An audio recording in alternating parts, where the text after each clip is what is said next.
Assalamualaikum warahmatullahi wabarakatuh. Memasuki episode ke-122, yaitu prospek Indonesia sebagai pelopor kebangkitan Islam. Pertanyaannya, apakah Indonesia akan mampu mewujudkan peranan besar sebagai pelopor kebangkitan Islam? Tampaknya bukan mustahil Indonesia mampu memerankan itu dengan pertimbangan adanya sebagian kecil yang telah berpikir secara serius sebagai pemikir produsen yang mampu menghasilkan pemikiran-pemikiran orisinal seperti Pak Adjumati Azra, Pak Kunto Wijoyo, Pak Masdar Farid Masudi, dan sebagainya. Pak Kunto Wijoyo menyerukan kita perlu berperan lebih besar di negeri ini. Masa depan Indonesia adalah masa depan umat Islam. Kita harus memerankan diri sebagai agen dari berbagai perubahan, karena kita berkepentingan dengan perubahan-perubahan itu, kata Pak Kunto Wijoyo. Jadi itu saran yang baik, yang memberikan stimulasi dan motivasi bagi umat Islam, terutama para cendekiawan Muslim, untuk bergerak lebih aktif, lebih dinamis, lebih progresif lagi ke depan. Pak Sultan Takdir Ali Sabana berharap bahwa siapa tahu dalam zaman ini, Indonesia yang memiliki pemeluk agama Islam terbesar di dunia, mampu memimpin umat Islam seluruh dunia dalam menghadapi masa yang akan datang. Ini harapan dari Pak Sultan Takdir Ali Sabana. Tetapi bahwa ini harapan seorang ilmuwan, tentu tidak sekedar harapan, melainkan sudah ada pertimbangan-pertimbangan tertentu terhadap bibit-bibit potensi Islam Indonesia yang perlu kita pertimbangkan. Pak Nasaruddin Umar atau Menteri Agama sekarang ini menyatakan bahwa harapan dunia Islam adalah Indonesia. Seolah-olah Arab sudah selesai tugasnya, hanya melahirkan Islam. Tugas pengembangannya dibebankan pada Indonesia karena memiliki jumlah penduduk Islam terbesar di dunia, jauh dari pusat konflik dan keberhasilannya mewujudkan demokrasi. Seorang tamu dari Arab menyatakan bahwa kiblat Islam di dunia ini adalah Mekah, tetapi kiblat peradaban Islam adalah Indonesia.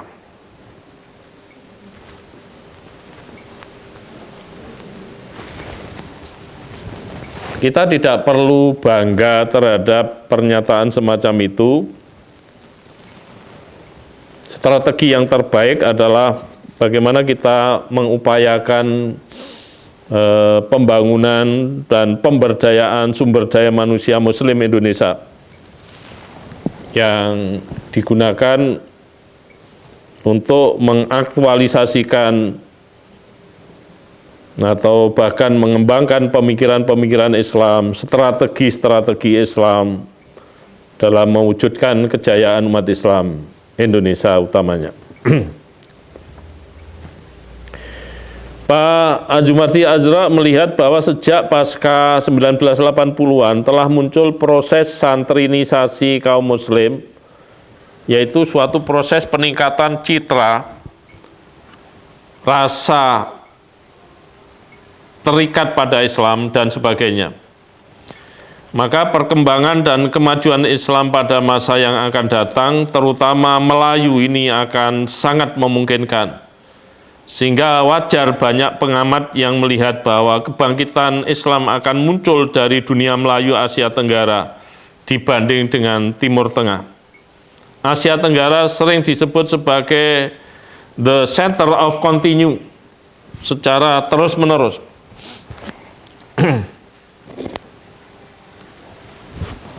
Dan ini sudah waktunya sesungguhnya Muslim Asia Tenggara tampil ke depan untuk menjadi imam, menjadi pemimpin dunia Islam. Fazlur Rahman, seorang pemikir internasional yang berasal dari Pakistan dan mengembangkan karir di Amerika, menyatakan bahwa kebangkitan pemikiran Islam akan dipelopori Indonesia dengan syarat agar umat Islam di negeri ini menambah ilmunya tentang soal-soal keislaman, sehingga fondasi pemikiran mereka menjadi kokoh dan berwawasan luas. Sementara Pak Amin Rais membantah bahwa optimisme Rahman mengenai potensi Indonesia sebagai negara penyulut kebangkitan Islam adalah salah arah. Rahman tidak banyak mengenal Indonesia, sebab kualitas keislaman masyarakat Indonesia ini sangat sporadis dan berbeda-beda satu sama lain. Jadi pengamat dari luar Indonesia, dalam hal ini Fazlur Rahman dari Pakistan, justru merasa optimis terhadap Indonesia, sementara Pak Amin Rais yang asli Indonesia merasa pesimis dengan peran Indonesia sebagai pemimpin atau penyulut kebangkitan Islam dunia.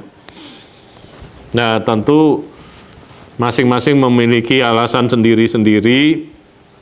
Pak Amin Rais memiliki alasan sendiri-sendiri berdasarkan pengamatan selama ini di Indonesia. Sedangkan Fazlur Rahman juga memiliki alasan-alasan sendiri karena keduanya adalah ilmuwan yang tentu tidak sembarangan dalam memunculkan suatu pernyataan. Hanya beda jendela pencermatan atau penglihatan terhadap fenomena Indonesia antara Fazlur Rahman dengan Pak Amin Rais. Selanjutnya Pak Mulyadi Kartanegara sangat berharap bahwa bangsa Indonesia yang memiliki jumlah penduduk Muslim terbesar mampu memainkan peranan yang vital, bukan hanya pada taraf domestik, melainkan juga regional, bahkan kalau mungkin adalah internasional. Selanjutnya Pak Ahmad Syafi'i Ma'arif menyatakan setidaknya dengan wawasan Islam yang luas dan tajam, kita cukup memiliki potensi untuk memimpin kebangkitan Islam dalam maknanya yang begitu besar pada masa-masa yang akan datang. Syaratnya bila iman difahami sebagai kekuatan penggerak ke arah pembebasan.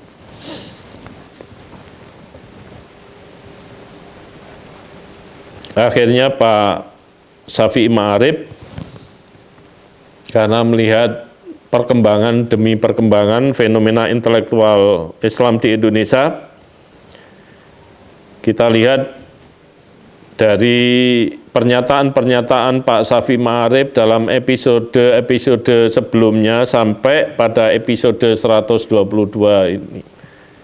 Tampaknya ada perkembangan dari pesimis menjadi optimis. Dan perkembangan pemikiran semacam itu juga tidak bisa disalahkan karena pemikiran itu mendasarkan pada gejala-gejala yang muncul, dan gejala-gejala yang muncul juga ada perkembangan laju pertumbuhan dan perkembangan yang makin positif. Selanjutnya Pak Mulyadi Kartanegara menyatakan bahwa masyarakat Indonesia sebenarnya telah memiliki aset yang sangat potensial dilihat dari keterbukaannya terhadap informasi dan pemikiran apapun yang datang dari luar. Umat Islam dari negara-negara Muslim lainnya itu tidak banyak yang memiliki peluang sehingga bisa menghirup keterbukaan informasi seperti di Indonesia. Apalagi di negara-negara yang berbentuk kerajaan, adanya berbagai pembatasan terhadap ruang gerak pemikiran umat Islam. Sementara di Indonesia memberikan kebebasan pemikiran itu, terutama pada era reformasi ini. Adanya kebebasan-kebebasan sebagai suatu sarana sebenarnya untuk mengekspresikan, termasuk juga untuk membangun pemikiran-pemikiran yang berbobot, pemikiran-pemikiran yang strategis, pemikiran-pemikiran yang perspektif, pemikiran-pemikiran yang visioner, semuanya diarahkan secara sinergis dalam mewujudkan kemajuan peradaban dan kebudayaan Islam yang berimplikasi terhadap kemakmuran umat Islam, kejayaan umat Islam, dan peningkatan martabat umat Islam. Malik bin Nabi menyebut bangsa Indonesia secara khusus untuk mempelopori gerakan pembebasan dan kebangkitan Islam di dunia. Bahkan dia juga memuji bangsa Indonesia sebagai bangsa yang jenius. Ya, mungkin ini agak kebablasan dalam memberikan penilaian.